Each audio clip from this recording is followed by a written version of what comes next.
In a second-hand set of dimensions, on an astral plane that was never meant to fly, through wavering star mists, see the Grey Satuin.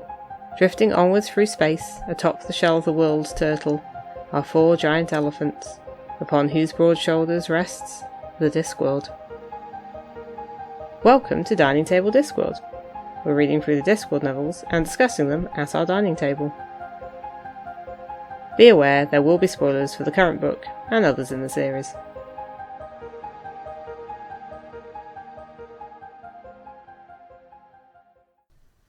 Hello, welcome to Dining Table Discworld. I'm Dave. I'm Kathy. And today we are reading the 7th book in the Discworld series, which is Pyramids, which was published in 1989. And if you hadn't cottoned on already, these were all written by Sir Terry Pratchett. This also won the British Science Fiction Award for the year for Best Novel. I think we might have some things to say about whether it deserved Best Novel. Maybe, I guess we'll see. I'm now intrigued to go find out what was nominated that year. But anyway, while I do that, you read the synopsis. I'll do the synopsis. Tepik is the crown prince of the Jelly Baby, a desert kingdom with a river valley and an overabundance of pyramids. As a child, he was sent to the Assassin's Guild in Ankh-Morpork for a modern education. On the same night he passes his final guild exam, his father dies, and Tepik, almost instantly, becomes king. Once on the throne, he finds his life and words are controlled by ritual and tradition in the person of Dios, the strict and very long-serving high priest. Tepik commands the biggest pyramid ever to be built for his father, although his father's ghost doesn't like the idea. The building of the pyramids creates many strange temporal effects, which causes problems for the pyramid builders. Tepik tries to save handmaiden Tracy from his own justice, and ends up escaping with her to neighbouring Thebe, just as the gods manifest and his kingdom disappears. Can Tepik get his kingdom back before gods, mummies, and pyramids destroy the 7,000-year-old nation? And does he even want to be there? Just to note, the episode will contain a mild swear word because it's a character's name. It's the word euphemistically referred to as bar steward, but we'll say it properly after this. Okay. So what were your initial thoughts, or are you still researching? I'm still researching. No, I found it. Okay. I have not read any of the other nominees. Right, that's not very helpful. It's from 1989. I mean, if anything else, that shows you the longevity of this. I guess Discworld stuff. I've read... Anyway. Pyramids was one of the ones I'd say I'd read the most. So, as a child... Not quite a child. 9. I was 9 at the time. That is a child. Yeah, the next thing, teenager. Afterwards. But yeah, still, I enjoyed Fan of Ancient Egypt. So this one kind of tickled the ancient Egypt plus fantasy plus that's. But I hadn't read it for a long time, and I think coming back to it, it's lost quite a bit of its shine for me. It's not a bad novel. It won an award. It won an award, obviously, against Jeff Ryman, C.J. Karen. Beat Kim Stanley Robinson. I mean, these are all authors I've heard of, and I've read some of their stuff, if not the stuff from 89. So it's not a bad book. I don't think it's, well... You just didn't like it so much? No. We'll come back to some my expansive thoughts later. Yeah. Did you feel it's been visited by the Suck Fairy? I wouldn't say Suck Fairy, but, it's... Just for people who might not be familiar with that term, because it sounds a bit weird. Later on, we're dealing with random fair folk being created by that'll be. Yes. So the concept of the Suck Fairy is something I think I first heard on Twitter, and I can't remember the originator of it. But the idea that you enjoyed something quite a lot as a kid, or when you were quite young, and you come back to it as an adult or as somebody who's grown and matured and much time has passed, and you watch it, and largely it's that something's deeply problematic in there, and you're like, oh no. But I don't think it's just... I think that's one of the things that's been mentioned, but it's not just that. It's also like, maybe it looks really shoddy now, or maybe you're like, this isn't actually that funny. I probably laughed because I was a child, and children aren't always very discerning about humour. Well, actually, that's not true. They probably just have different humour. I think it can be quite discerning. I mean, there's nothing in here that's problematic for a modern audience. Some of the jokes you might... I mean, certainly Tracy hairdresser jokes a bit dated, but they're not problematic jokes.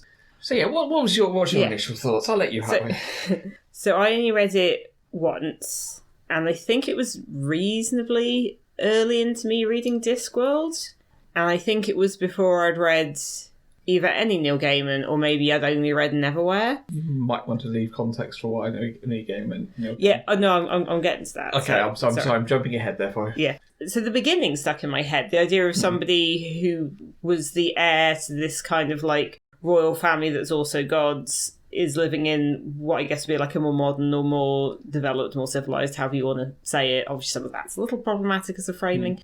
Country who's then kind of pulled back by this family obligation. And I feel like that bit stuck in my head quite well. And then very little of the rest of it did, which is odd when you consider that since reading this, I have done an ancient history degree, but then another 15 years have passed, so that's quite vague now as well, if I'm honest. I thought, oh, maybe a load of stuff will chime for me, and I was there going, I mean, not massively, but it's been a while, and also it was a while before that the book was written. Yeah. I read the book, and then a while before that the book was written, so there's that.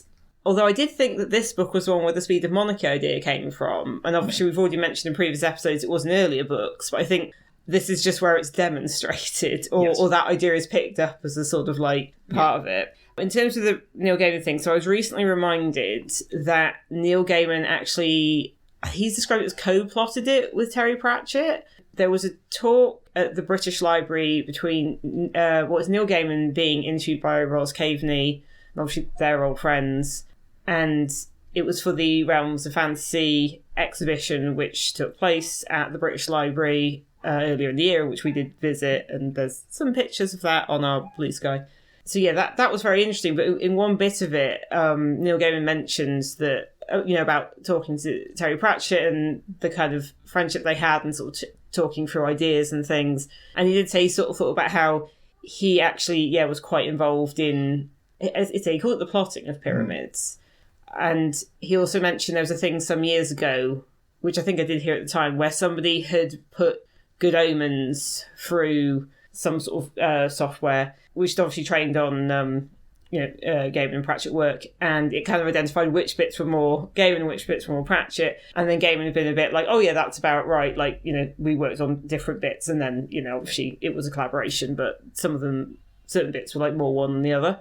And then the person said, also, there's quite a bit of your stuff showing up in pyramids, because obviously it trains it on Discworld and stuff, and he'd be like, so I actually was quite involved in that one compared to any other Discworld book. Although it sounds like they were bouncing ideas off each other, a fair bit as obviously collaborators on the book and also friends who are writers, which is quite cool to hear about. Yeah. Having heard that recently, I went and going, oh, well, this is one that like Neil Gaiman said he was a bit more involved in, and I've since read quite a bit of Neil Gaiman because I sort of discovered him by somebody mentioning he co-wrote with Terry Pratchett. I think I might have read Pyramids before I read Good Omens, which obviously, and I absolutely love Good Omens and have done for a very long time. So I sort of thought, oh, maybe I'll notice more of that. Because I know when I first read Good Omens, I noticed all the Pratchett-y bits, because I'd read, a chunk of Discworld at that point, but not much Gaiman. I think somebody recommended Neverwhere to me, which I might have read first, but that was the main thing. Yeah, I didn't quite see something that was like, oh, that's him so much, which I kind of almost half expected. But it doesn't feel definite. I feel like the computer figured it up. Yeah, the computer picked it up. I mean, that's fine. It's not like he co-wrote it in any way. I think he was just involved in something they were obviously talking through. And some of the ideas, I suppose, are a bit more gaming-y. There is some stuff stuff about like gods and religion, I guess. Yeah, they seem a bit more Gaiman than Pratchett to some degree. Anyway, I don't know that, but it's yes. Okay, so we're both we seem a bit lukewarm on it, but I'd like to start at the beginning. So the bit that I actually enjoy, the bit I think I enjoy the most, because I think it's got the most relevant to the Discworld as a whole, is the first book. I say book, because this is actually separated into books. Because obviously the ancient Egyptian Book of the Dead had various books, the Book of Going Forth and things. So it's splitting it up into various books. And I think the first book, is it the Book of Going Forth? It is the Book of Going. No, it's Pyramids. The Book of Going Forth is the title, and the first one is Book of Going Forth. Yeah, because that's what we call the Book of the Dead, like in English. I think it's the Book of Going Forth is actually a more accurate translation. And there we go. Is the Book of the Dead later? And, Yeah. Anyway. So the first section, and then it ends with it gets very boy's own adventure, which Yes. again feels. See that bit I noticed because they kind of put that a bit in Good Omens as well. Yeah. So that I kind of noticed a bit. But anyway, so the first book is Tepic in Ankh-Morpork, and he's going through his final exam for the Assassin's Guild. And this is where you find out. This is where you get a lot of information about the Assassin's Guild in Ankh-Morpork. And it's in Ankh-Morpork. We know the city. We heard of the Assassin's Guild in Weird Sisters through the eyes of the poor fool. So this is a chance to hear about the guild itself. And we get to see Tepic's final exam. Anyone who's done a UK driving test will recognise that Tepic's final exam is, of course, a UK driving test, except coached in more knives, caltrops, dead drops, potentially poisoned. Yeah.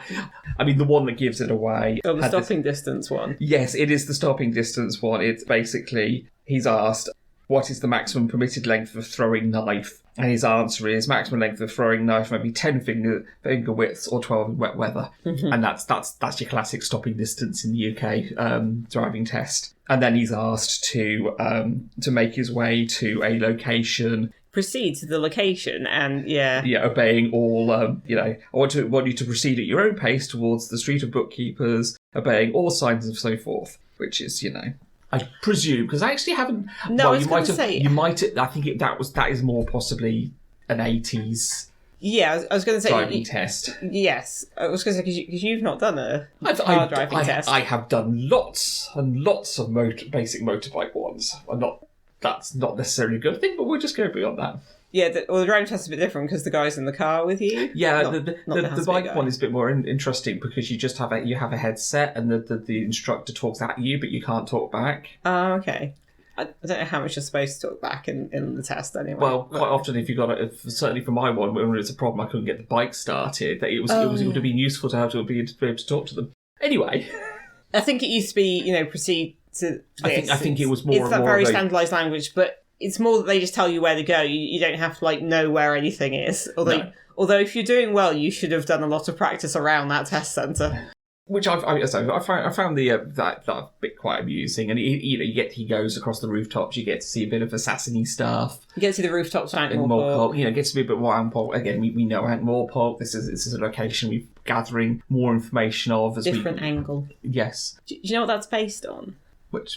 Because they have a whole thing where they climb about a lot, don't they? The club. Yes. Yeah, I think it was 1920s thing, and I'm going to say Oxbridge, but there was a tradition of basically posh university lads. Mm. I think it was called the Steeplejack Club or Chimney Club or something, and they put chamber pots on top of chimneys just all over the town. I don't see. You're from Oxford. Have you heard about that? Was it Cambridge thing or both? I don't know. I feel like this section's got a lot of rich overeducated gents were doing. Yeah.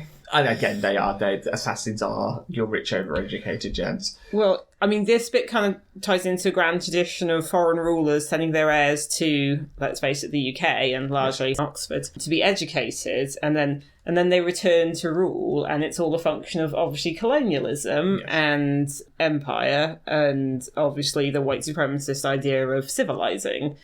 Not quite. It's not quite in the case of Tepic, because he's certainly not bringing civilization back. Well, no, but I'm saying Pratchett is writing it in the background of that is a thing that exists. The number of when there were more countries that had monarchies, but that also had a strong relationship with the British Empire.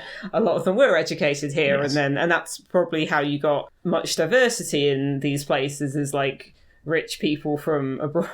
And obviously even now, higher education is still a major UK export, much so the government aren't helping with that. But Move along. It's the export where people have to come over here, and that's the bit some folk are being rolled up against. But yes, that's a whole separate what's it. So yes, I personally think this is the best. This bit is the best bit of the book. Okay. For me. I feel like I just remember more the kind of the kingship coming upon him, and I didn't remember a lot of the stuff before that. More just the sense of culturally very different from where you came from, but you've lived here and acclimatized, or I guess potentially been indoctrinated to the ways of this place, and now you have to go back to where you were before, but you've been kind of raised entirely differently. And again, it's that very upper class thing of like sending your kids off to boarding school or off to the countries and, you know, them being separated from family and what... It doesn't go into the boarding school aspect as much because the point is it's the end of it. But obviously you saw the bad side of that with the Fools. Yeah, Guild stuff in Weird Sisters. Yeah. It's also interesting because obviously, and again, the big point is making connections. So he's mixing with other lads. And so there's this friend Chidder who's very wealthy due to his family's incredible smuggling empire. It's commerce. Commerce. That doesn't work on an audio format. I was doing air quotes. You can say it. I've heard podcasts where they do. But so Chidder's family is kind of like probably nouveau riche, but they're that wealthy that they can now send one of their sons off to make these connections. So they buy the education. But then it's interesting how that reflects later on stuff Tepic finds out about his own family, which we can go into later. It's just it's a sense of time with that. But yeah, so, and then in some respects, even, like, obviously, should have been nouveau riche, but even old established Ankh families are going to be flash in the pan compared to Tepic's 7,000-year-old unbroken lineage. Yes.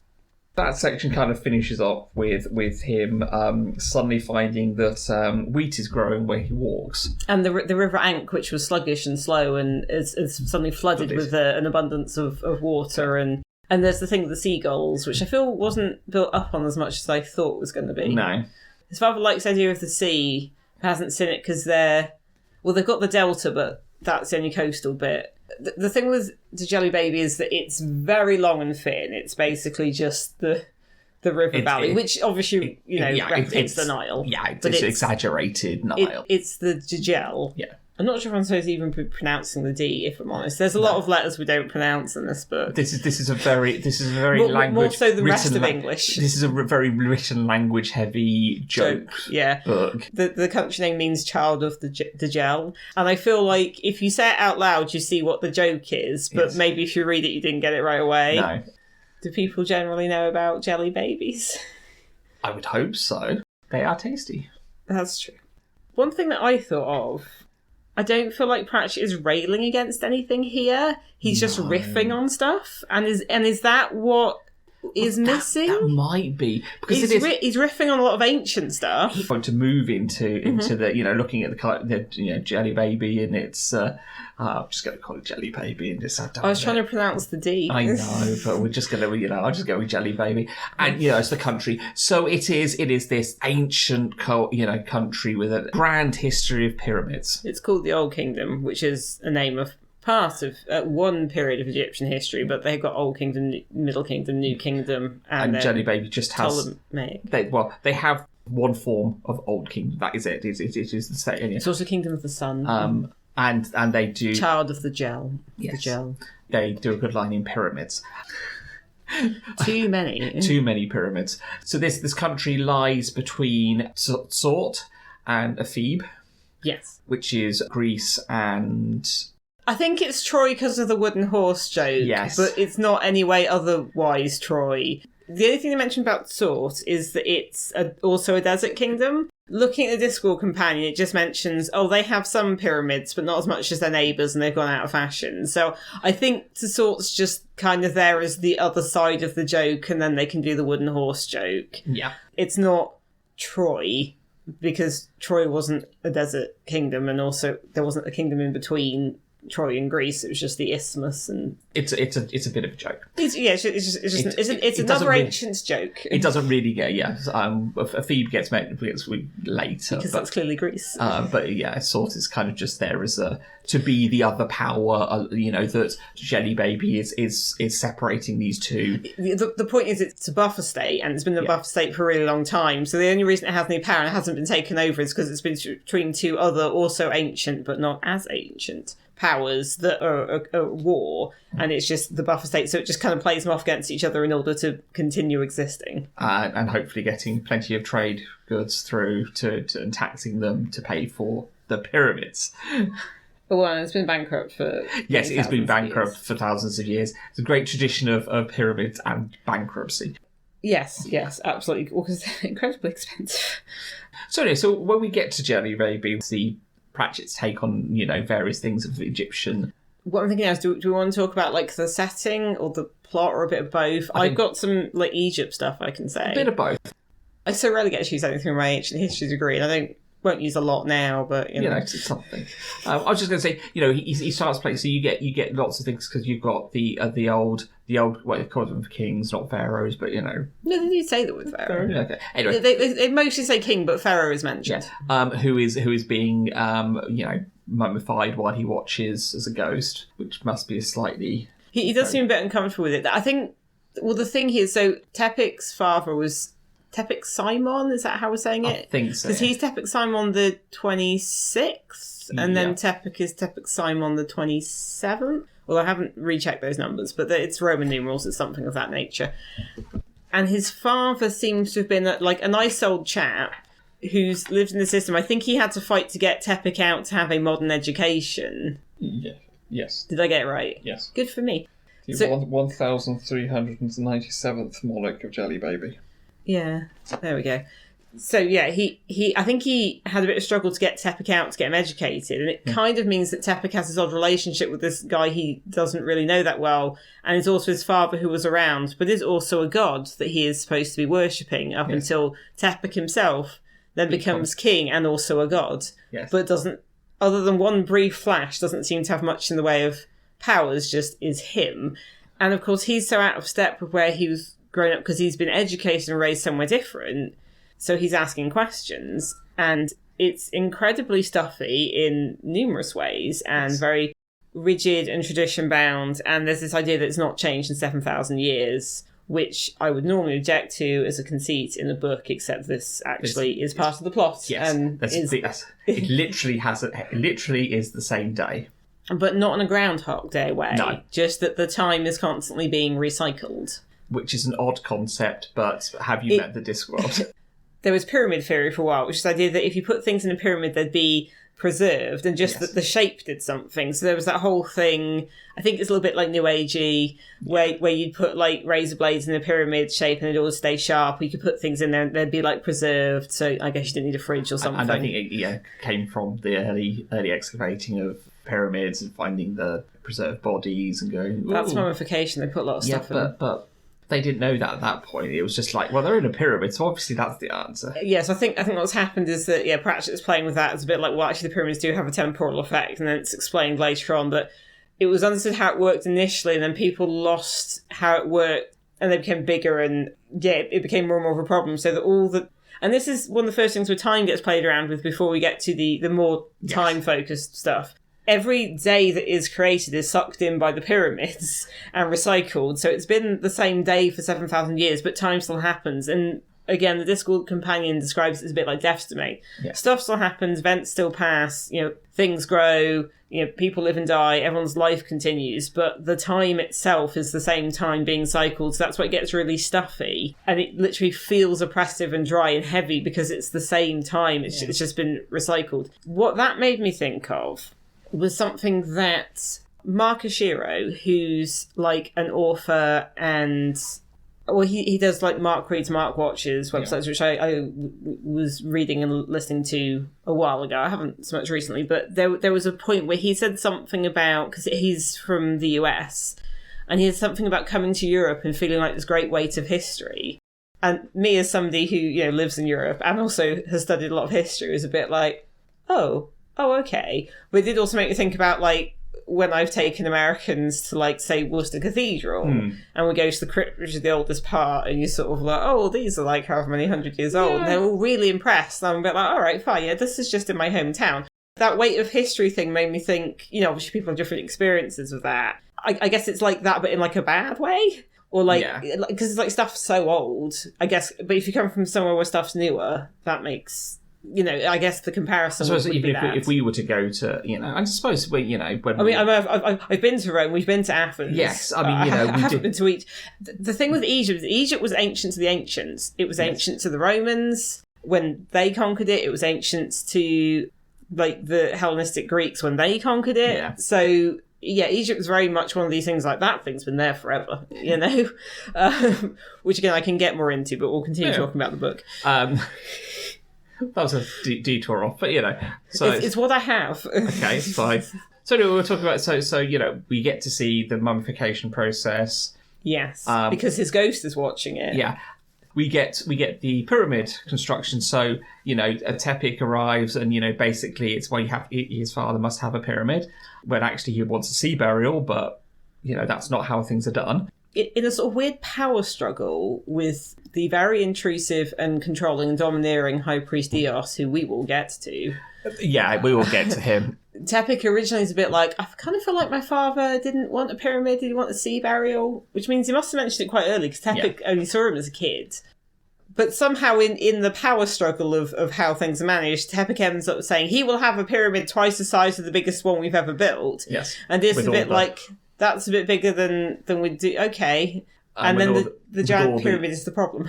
With all the bells and whistles. And that entire section is very much a building salesman, so you've got Taklusp, who's the pyramid builder, and his sons Taklusp 2A and Taklusp 2B, one of whom is very much the accountant financial brain, and the other one's very much the architecture building things, temporal dynamics, I'm going to call it. Yes. Brains. So yes, we get so the pyramid is a huge thing, and we get to meet the handmaidens. We get to hear about the handmaidens. Yeah, I think Tepik isn't quite sure what to do with that. No, that's fair enough. I think his father wasn't really... Well, his father clearly had a better idea to an extent. That's a fair point, yeah. Because, again, Egyptian pharaohs, while sometimes there are queens, designated queens, there's also an element of, they had harem cultures, concubines, whatever you want to call it. So there would be that. And quite often the son who inherited from a pharaoh wouldn't necessarily be the son of the queen, it'd be the son of one of the lesser wives or somebody. And obviously it varies over time, because although the whole point of this is you've got this very static, or purposely very static culture for 7,000 years, our ideas of Egypt are taken from lots of different points. Yeah. When Dios is talking about him getting married, one of the suggestions is his aunt, which he's obviously alarmed by. But the fact is that there probably was quite a bit of inbreeding and sister marriage in the pharaonic Egyptian period, and there definitely was in the Ptolemaic Egyptian period. So one of the jokes in this, which is hard for us to convey because we're talking, is that a lot of characters whose names begin with T sound are actually spelt PT. And is this where the Pateri nickname came from? Because obviously, people call him as Pateri, and it's like... Potentially, yes. But the thing is, that's actually a Greek noise. That's not pharaonic Egyptian, that's Greek, because after Alexander the Great conquered Egypt, and then he died young and his empire broke up, Egypt was ruled by his general Ptolemy and his descendants, and most of them were called Ptolemy, and a lot of them were called Cleopatra. And that's the other thing, people think of quintessential Egypt, Cleopatra, and obviously there's references to that, but actually she was Greek, and she was one of the first of the Ptolemaic rulers of Egypt to actually speak Egyptian. They just spoke Greek. The ruled over would speak Egyptian, and then the rulers would speak Greek, because they'd originally come from Greece. And so if you look at the name Cleopatra, that's not, it's not Ramesses, it's not Tutankhamun, it's not Hatshepsut, it's not Nefertiti, it's actually very Greek. It means something like joy of the father. But the fact is, the Ptolemies did a lot of sibling marriages. Cleopatra married two different of her brothers at different points. And again, there's a bit of a plotline here where it's sort of flirting with the idea although again, it gets a little bit Star Wars, a bit like, here's a girl. That's nice, we're going on an adventure together. It's like, it turns out we're related. We'll say no more about it. But again, it's more a problem for him than her, because she's been raised in that environment where it's fine to suggest the king marries his own aunt. Yes. So, yeah. And to be fair, it was only his half-sister. Yeah. Doesn't make it any better, just... I'm just saying that this is a historical thing. Yeah, no, that's fair enough. No, it does. And that's the thing, it is pulling from numerous historical, and whether it's accurate historical or popular historical, I think it's more popular history. I think that's the thing. I sort of went into it wondering how much am I going to be about, like, that's a reference to this or that. But again, it's from a while ago. The main thing that sort of stuck out to me was the mastabas. because it mentions those. So those were the forerunners to pyramids. And I think they mentions in this as something that lower class, so not the pharaohs and the kings, but like the lower class people would have. And that's basically like an early sort of tomb that was more of an oblong shape and kind of was a forerunner of pyramids. The other thing is that obviously we also always associate ancient Egypt with pyramids, or even just Egypt generally, although I think unless you're living near them in the bit of Cairo that's right next to it, and it's never in pictures. No. It's right, Cairo's right there. It's right there. It's so freaky when you see one of those pictures. If Google Earth it is so freaky how close that Cairo is to the Great Pyramid. Yeah, they should always take a picture standing in Cairo towards the desert. But yeah, those, the Great Pyramids and the Sphinx and stuff around it. So Cleopatra was closer to the moon landing than she was to the construction of those pyramids. Yeah. But I think probably because people don't have a great sense of ancient time. No. A lot, like the film, the film 10,000 BC gets it. No, it's not that old. We didn't only just come up with agriculture. Then we're not building pyramids. There's no centralized. We apologise. We apologise while this host has the host has a mental breakdown while she remembers the film 10,000 BC, and all I'm going to say is saber-toothed tiger. It wasn't. They're in North America. Also, there were mammoths in what appeared to be Egypt because there were what and where did they go? I don't understand. Anyway. And he expected that film to be educational. So don't make the film educational unless you're going to speak to anyone who understands what happened. Anyway, there are a variety of problems with that. But the point is, one of the things with Egypt is that they had the centralised government, and having the centralised government meant you could develop, like cities, and that meant you could develop big work projects, such as building pyramids. But it's not like there were pyramids built the whole time. Obviously, the point of this book is that every new king dies, there's another pyramid. There's 1,300 and something? Yeah. That didn't actually happen in Egypt. There were points in the Middle Kingdom where you got some quite crappy pyramids that didn't really last very well. I did a whole seminar one semester about one at a place called Cahoon, which is good from an archaeological point of view because you've got a workers' village there for the people who are building the pyramid. But the pyramid itself isn't great because it didn't survive, because at various points, depending on which dynasties were ruling, depended on how much people remembered how to do this, how good the technology was, so it wasn't always how many the same. May have got dismantled for other projects because they didn't like that particular lot, so they... Well, I mean, and then you have to change from pyramids, which were being robbed a lot, because it's like, here's a very large structure full of a lot of treasure, to putting them in the Valley of the Kings, where it's a bit like, we're going to hide our god monarchs' bodies away so that they're less raided. Yes. Until, much later. And then a lot of bad stuff befell them. Yes. Oh, no, not scientists. Not a scientist, no, sorry, I meant not scientists. Archaeologists. And people who are a bit like, you know what, we can grind up these dead kings and use them for all sorts of weird stuff. And it's like, oh, how strange Victorian times, but also how typical. Yes. Anyway. I'll probably try and stop having so many of these now.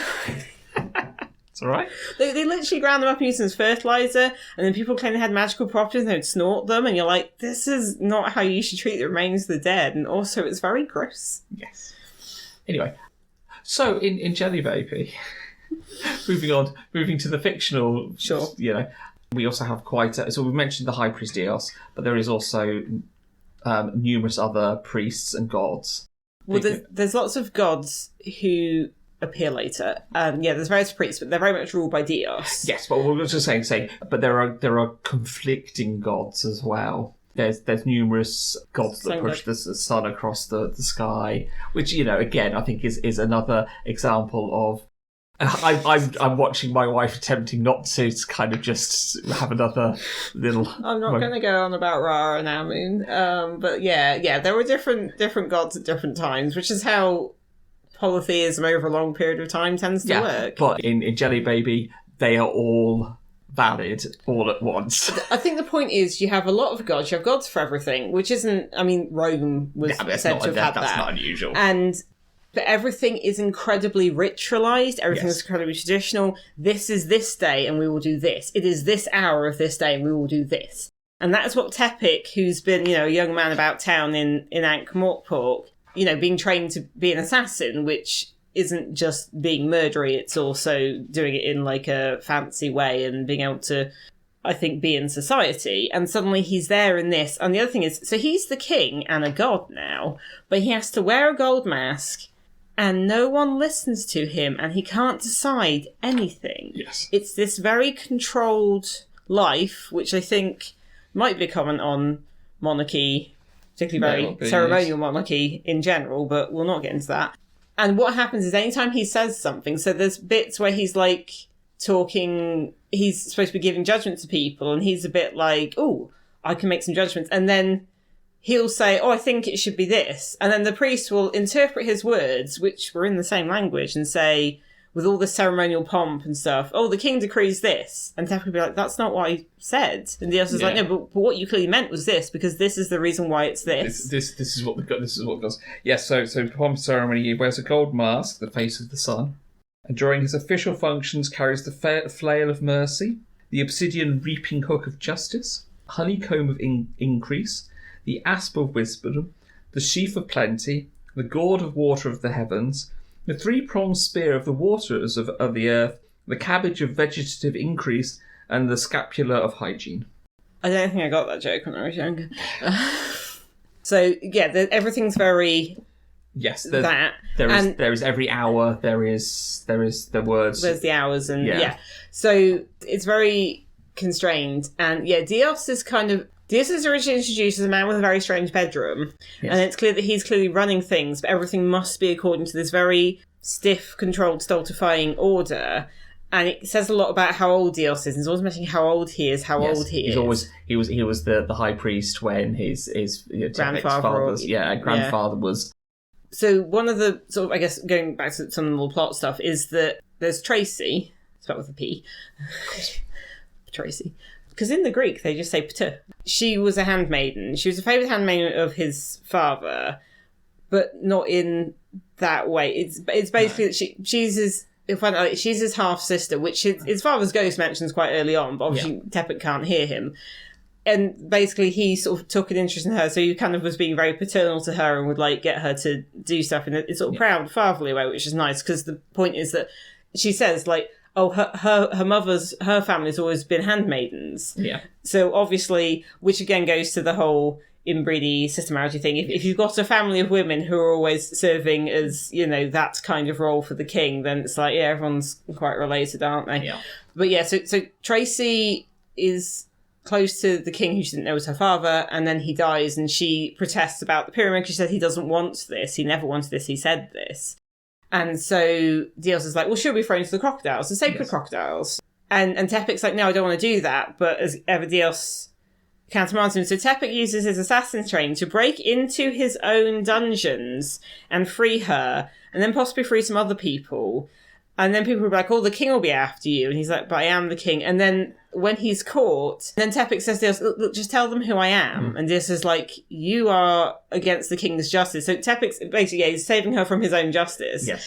And he ends up having to run to the neighbouring kingdom of Thebe because he has to get out. Because, of course, the problem is, because the king always wears this big mask, no one can see who he is. Because he's just a figurehead. He's supposed to be there, and he's not fulfilling his role, according to what Dios says. Dios just needs someone to sit there to do the preferably what needs to be of the blood, so it's one of the gods. But it's just like I do. I think the point with this is that gods are fine if they are doing what they're told and not trying to get involved in things. Oh, the other thing I want to say before I guess Tepik leaves the kingdom is that Pratchett is kind of lampooning the royal family, and he does this thing where he wanders up to people and goes, "I'm very good. And what is it that you do?" And asks some questions. But then he makes a mistake of shaking someone by the hand, which is a golden handshake, because the gentleman he shakes by the hand has touched the god, so now his hand must be cut off. And in fact, the guy was trying to kill himself, and his friends stop him, so he just cuts off his hands. Then Tepik's like, "Oh no, that's terrible." It's like, yeah, stop shaking people by the hand then. Yeah, because he just doesn't understand that that's not what you do in his own culture. But then he insists that the guy is given work and a pension, not pension, but he's given payment and paid work, and so somebody describes it as a golden handshake. Yes, and he becomes the king's barber. Yes, but one-handedly, Yes. which is also alarming. But this poor man who, because this is the thing, the sense you get of most of the general people of Jelly Baby is that they have short, tricky lives, but there's an order to things, and that's fine, and the reward is coming, because that's, obviously what the hereafter is a big, massive Egyptian thing. And I think the main other sort of regular people we see is we see the ghost of Tepik Simon seeing his own embalmers, which seems to be a master and his apprentice. We see the model maker guy, and we also see the pyramid builders, so Tapclusp and his two sons. Yeah. Tepik escapes with Tracy. They go to Thebe. Yeah, just to leave Jelly Baby, the kingdom disappears, and it's not there anymore. Because they've failed to let the great pyramid. So when building, so this is where we get a bit timey-wimey. While building the greatest pyramid, I think is the close. They start finding time gets a bit wibbly-wobbly, and there are bits that start looping within itself and aging quickly, which is unusual for this. Normally shouldn't happen until the pyramid's complete, but it's happening when the pyramid's still in construction. Well, they said it's almost like the pyramid's building itself, because so they do this thing where the blocks fly, and it's like, oh, this is a new thing. They can get the blocks to fly somehow. And no, I think that's anyway. Yeah, that's anyway. But I get the impression it's something that Tapclusp 2B has come up with, like temporal stuff. Yes. Whereas, because I think Tapclusp said when he started out it was still like rollers and stuff. Yeah, I think that's not because that's just. I know that's regular. I was just saying it, and again, it feels like it's poking fun at the sort of like, oh, who built the pyramids? Was it aliens? Which is that whole, like, frankly rather racist thing of a bit like, oh, see this great monument in part of the world the ancients did. Well, people back then, and also in this part of the world, are probably a bit stupid, so I'm sure aliens did it. It's like, no, people can do stuff, and if you're willing to throw literally thousands of people and man-hours at amazing what you can get done. You can build a lot of stuff, yeah. So they start finding loops, and so they kind of like start copying people. So you get people. Doppelgangs, they call it. You get people loop. You get them to loop through, so that you'll get one person who's doing a ridiculous amount of work because there's 10 of them, just one day, or just because. Yeah, so you get some timey-wimey stuff starting to happen, and then they fail to. They don't cap it in time, and it's stored so much time. It twists reality 90 degrees. It twists the dimensions, because they actually say about timing the fourth dimension, so it twists it. So, the kingdom basically disappears. You can only see it through a tiny crack. And so then these two, a Theban sort, are something next to each other. And, and Tepik's like, oh, well, he's just escaped his kingdom and now it's lost. And it's like, oh, that's a bit weird.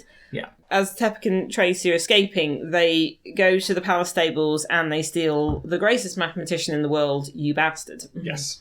He was a camel. Because apparently camels are great at mathematics. And then there's a lot of mathsy stuff in there, which I frankly just skimmed past. It's just a load of maths words.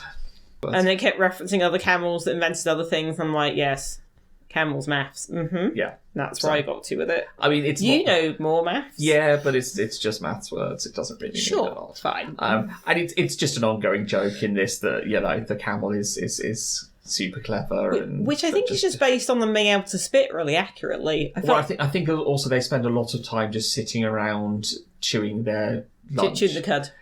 So what else? What are they do? Else are they going to do? Well, obviously sit there and think of complicated mathematics. Okay, sure. I mean, there's one bit where it says somebody says something in what describes a camel whisper. It's like a horse whisper not being suitable for the desert. Yes, which was sort of funny.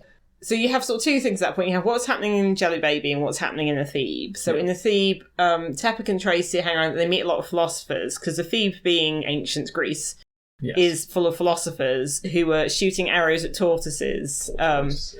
It's because they're trying to prove you can't hit it. It's described as Zeno's paradox, but it's the thing where like an arrow can't hit a running man. Yes. And it's that whole thing where Achilles who's supposed to be really fast as well as the other stuff, can't catch up with a tortoise, because every step he takes closer to the tortoise, you can still divide the distance between in half, and it's where philosophy gets a bit mathematical, and it's not the bit I like so much, but I have done stuff about that. It's where the tortoises are the fastest animals on the disc, logically. Well, yeah, it's kind of the idea where Pratchett's taken a lot of philosophical concepts and sort of gone, what if people did that Discworld thing of being really logical about it? So you've got a bit of that, and then they all go and get drunk, and there's a lot of, like, eating seafood, which Tepic isn't familiar with, and also drinking Retina. Tepic and Tracy both know Thebian. The Jellybabian gods are all animal-headed. Yes. But Thebian gods are human-looking, but turn into animals. Which is, I think about they're both weird in their own way, but there was a real world, syncretism between these things, but we'll not go into that. But there's a point where it says that Tepic, after hearing about Theban gods, suspiciously eyes the tortoise that Tracy is feeding in case it's a god in disguise, which I thought was interesting because of a later book in the series. True, yes. The link between tortoises and gods, sort of mentioned here. But there's a thing where Tracy is speaking of Thebian, but she speaks with an accent, so she says, "Oh, dear little tortoise." And then every T word she says has a put at the beginning. And he's like, "Oh, you've got a bit of an accent." And she says, "Oh, it's the handmaid training. You always have to have a little bit of an accent so you appear exotic." And this is the thing, Tracy is obviously well educated in certain ways, but largely in a sort of like handmaideny way. But she's also very practical. And then what happens is her and Tepic, after meeting various philosophers, including one called, it's not Pythagoras, but it's like that, who's very angry about pi because it doesn't make any damn sense. It's like, why are there so many numbers? What's happening? He's just really annoyed about it. There's also a very good bit with a guy who's a listener. His whole thing is being a professional listener. Yeah. They end up escaping with Tepic's friend Chida, whose family has what looks like a very fun pleasure boat, but actually is built incredibly for speed because of the smuggling and piracy. Yes. Or commerce. It's also seems to be full of mattresses. Oh, of course. Yes. No, that's it. Sorry. Yeah. So Tepic kept saying he wanted a proper bed and also plumbing. And so he kept ordering them. And then DLC would be like, "Oh, it's not come. So yeah, it's basically that DLC turned around all the mattress deliveries. So yes, I'd forgotten that bit. That detail. And certainly at the end, and there's the port, there's a lot of plumbers and mattresses. Anyway. So yeah, I mean the bit where they're in a Thebe, is kind of. It's sort of funny. I mean, again, if anything, I'm better with ancient Greek stuff than ancient Egyptian, but it's not into that very much. Then there's the joke that a lot of people in Thebe, the army, are running to the border because the border isn't with the Jelly Baby anymore. It's now with Tsort, and Tsort are doing the same thing. So there's kind of a joke. We've got two armies facing each other. There's the legend of the wooden horse. So then they all get into a whole big range of wooden animals. So they're all wooden animals facing each other. Yeah, it's just it's kind of a bit throwaway. What's more interesting, I think, is what's happening in Jelly Baby. Yes. So suddenly, the sky, which everyone in Jelly Baby knows is the body of a goddess. Yeah. Suddenly you can see her, you can see all the details, like there are stars in her like navel and stuff. It's like, oh, and suddenly all these animal-headed gods are striding around. And everyone who believed in it, absolutely, it was part of their culture, it's part of their belief system. They absolutely, this was what was coming. It's there. And they're like, oh dear. Yeah, what? And then the priests are there trying to control their gods, and the gods are just ignoring because they're big people just wandering around. And you've got conflicting gods. So basically, the day happens with the sun basically being used as a football between all of these. One of the priests literally does football commentary on various gods fighting over the sun. Yes. And there's one bit which is quite funny, which is something about them having the complete set of gods, and set is spelled with a capital S, which is a reference to an actual Egyptian god. Yep. Yes, so it's just this thing where suddenly all the stuff they believed but never saw is visible and there, and it's like, oh no. And of course, all of the previous pharaohs who were interned and mummified, and to come back to life in the afterlife. Well, they're now alive. Yes, I have heard somebody say before that, again, somewhere online, that the main difference between a zombie and a mummy is class. No. A mummy's just like an incredibly wealthy zombie who used to rule Egypt. But, so you have this thing where Tepic's father, he's been mummified, and so before he was outside his body and you can see what they were doing to his body, and now he's in his body, stuffed with, grain and stuff with all of his organs and jars. Yeah. Oh, because he has to go and find his eyes, doesn't he? Because his eyes are in a jar, so he has to wander around and find his own eyes. And he gets out of his pyramid, and then he goes and helps the other mummies. And it's interesting because, like, he recognises his grandfather, and his grandfather recognises, like, his grandmother, and it goes back. And they're opening up all the tombs. And Dios is really angry about all this. And for a little bit, his kind of, I say deputy, but, like, the next highest high priest, who's called Kumi, which is short for Hoot Kumi, which is actually a reference to a real person, which I recognise largely because it's also mentioned in Tim Power's book as somebody's name. Yeah. But anyway, so Kumi, who was sort of schemy but couldn't get past Dios because Dios ran everything, is sort of trying to get to the top of the pile. He's seeing it as a good time for a play for power. Doesn't quite go well for him. No. There are crocodiles involved in that as well, aren't there? There's crocodiles involved in a lot of this book. Yeah. So some of the priests try doing things and a lot of people get afraid of the crocodiles. And you also have the pyramid builders, because what happened was the father tried to say, we'll have a big ceremony, because the point is the pyramid had all this time stuff in it so much, and they needed to flare it, because the whole point in Jelly Baby is the night is lit up by the pyramids flaring light into the sky. Like, that's what it is. I don't think it's ever really dark. No. Because as soon as the sun goes down, the pyramids flare, and that's them dispersing the time. Or something. Something. Something. It's all quantum. Sure, yes. And what the builder wants to do is he wants to have a big ceremony the next day. And his son's like, no, we have to cap it tonight. And the sons climb up, these twins, who don't get on and are very different. Like, one of them wants to do a lot of expensive building stuff. And the other one wants to make a lot of money. Yeah. They climb up the top, try to cap it. They can't. And what happens is that one of them is fine. The other one ends up being Flat Stanley. But in time. I think another thing which we haven't mentioned, which is obviously another take... He's turned round, he's flat, which is obviously... His dimensions have gone 90 degrees or something, so width is now... I can't remember. Anyway. Depth. He doesn't have depth anymore because there's time instead, so he doesn't move through time, he moves through breadth. I know. He's basically like two-dimensional and which is obviously so they fold him. Which is a play on the pictures, the ancient Egyptian, artwork, which is all... I thought that was the ceremonial walking. Yeah, I was going to get to that, yes. Yeah. That was the other thing. And the other thing is the ceremonial walking is basically... Tefik has to relearn. If you've ever seen the great Spangle song, Walk Like an Egyptian, that is it. Anyway. The whole... Because of the art and, the Egyptian, the way they look on the tombs. Oh, yeah, I hadn't quite thought of him looking like a pictures. Yeah, I think I was distracted trying to figure out the 90-degree dimensions. I think that's the idea. He looks now like a pitch. One of the, because obviously they were all they didn't do much in the way of depth on their pictures. Yeah. So there's the whole thing also the whole time with Dios going over the river. Like, Dios is going back over, and he keeps saying, he won't come back. He won't come back. It's been too much. It's like, no, but he needs to come back just to finish some stuff off. Just there's a bit more he needs to do. They can't manage without him yet, and he's been around a long time. No one can remember when. So all these mummies are coming up. Yeah, it gets a little bit confusing. There's just a lot of stuff, isn't there? And then what eventually happens is that Tepik has a bit of a spiritual connection with his ancestor, the first pharaoh. Tepik's shocked to discover that, this venerable ancestor, the founder of their dynasty, was a camel thief. And I'm like, but what did he think royalty was?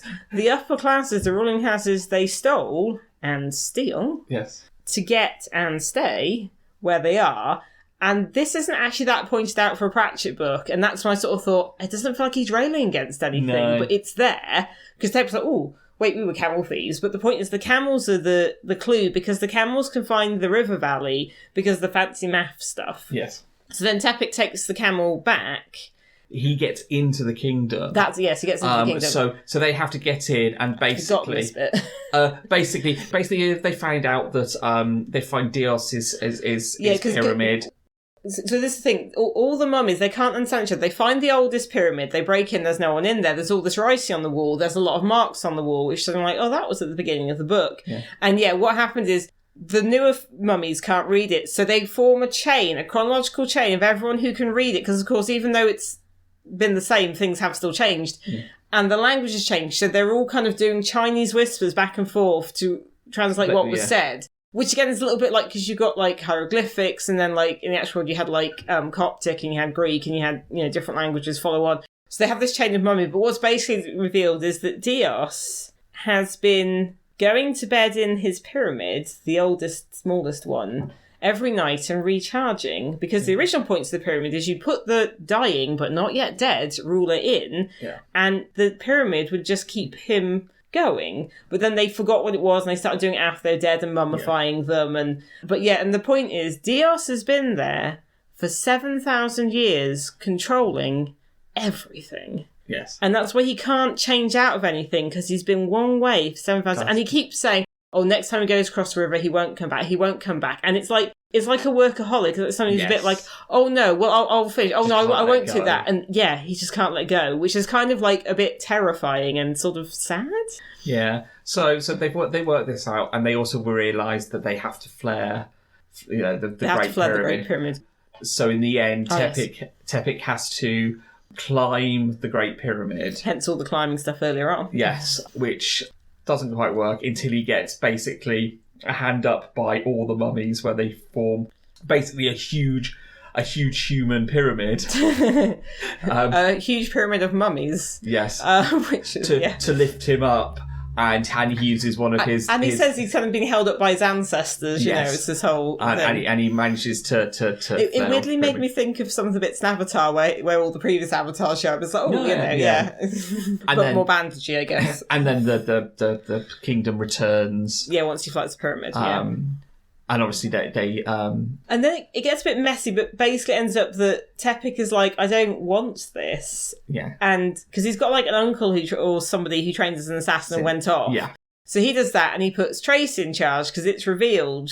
Because he's kind of had like sort of thoughts and feelings about Trace this whole time, but is it just that she's a lady who's around, whose job is to dress attractively and wear like... And she knows bangles and all these, Yeah, she knows all this stuff and... So then Trace is in charge. Kumi's in charge. He gets to where he wants to be, but he suddenly has, for a start, all the pyramids explode. The Great Pyramid explodes, and all of the other ones. So it's no longer recycling time. There's now fresh time because suddenly there's sea air, isn't there? Yeah. And the seagulls come in again. And there was one bit where it said about the seagulls. Was it the birds said more with a simple bowel movement than Ozymandias ever managed to say, which is quite good. Like, because you've got all these ruins now because they exploded. Air is coming in, and it's almost like modernity coming in, blowing out the cobwebs a bit. And now you have someone on the throne who isn't quite steeped in all the... Because she hasn't grown up. I mean, she's steeped in it. She's grown up there, but she's grown up in like a very different position. It's also interesting because the point is she's ruling as... Because they make the point earlier on that one of Tepik's, was a great-grandmother or something, declared herself king and just declared she was a man, which is a reference to Hatshepsut, the pharaoh who was a woman, but was also pharaoh and king. Yeah, that's an actual thing from Egyptian history. Yeah. So, but Trace is there a bit like, no, I'm not a man, but I am the king. I am in charge, and Trace is not quite as hidebound by it, and also she's not been raised being like, well, you're family of gods and you're going to be a god. Yeah. Which Tepik kind of had, and because I think Tepik always felt like he had to go back and do what he was supposed to, but it was just too stifling. Kumi's now got this. Basically, she goes, "No, I'm not doing that." And it kind of the idea of bringing aqueducts. So the pyramid builders are now going to aqueducts. They're the new thing. And all these feather mattresses and plumbers that had been misplaced between Angmorpork and Jelly Baby. Kumi's watched Dios, but he's not Dios. He's not literally 7,000 years old and always been in charge.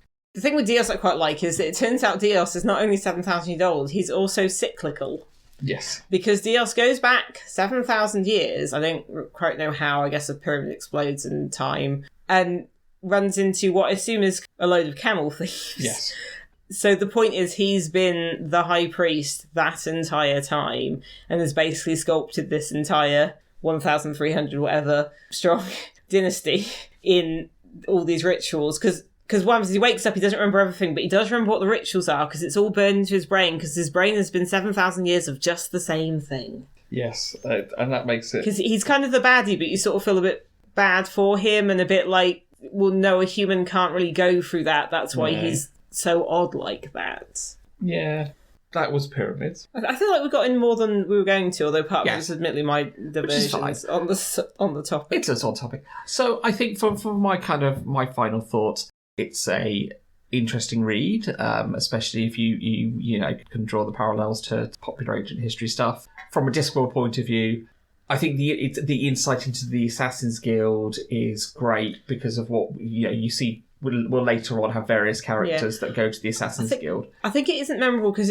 unlike other stuff, it doesn't link into anything later. It's very much standalone. I mean, you do get the introduction to a Phoebe, but you get more of that in Small Gods. It's not really... I also don't remember as well as you'd think I would. No. And really, there's nothing else. You never see any of the characters in it again. And, it's fine, but he didn't really stand out to me particularly. It's like a young man doing some stuff and there's a girl around and she's doing stuff with him. It's that's more. And also moving pictures. And, it feels like that's kind of a thing that exists. It just wasn't one that stood out to me so much. I think compared to some of the more ensemble stuff as well. Yeah, and I think you're right in so much. It's telling a story, but it doesn't perhaps have the same not quite anger behind it, but it's sort of. I don't know what Pratchett's angry about here. Yeah. I mean, it's more like the earliest of we're riffing on this idea, which is fine. Obviously, it's an interesting idea, but and it's good riffing. Yes. I'm not sure where the anger that we kind of enjoy so much, the this is an injustice and this is an inequality, it's not sort of there. Yeah, and I suppose so much. And we are reading them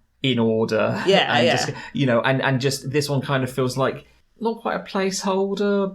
Well, no, I don't think it was at the time. It's just not something that he carried on with. No, particularly. It's just we could have seen Tracy later. We don't, because in Epic later, I don't believe we do. No, we don't.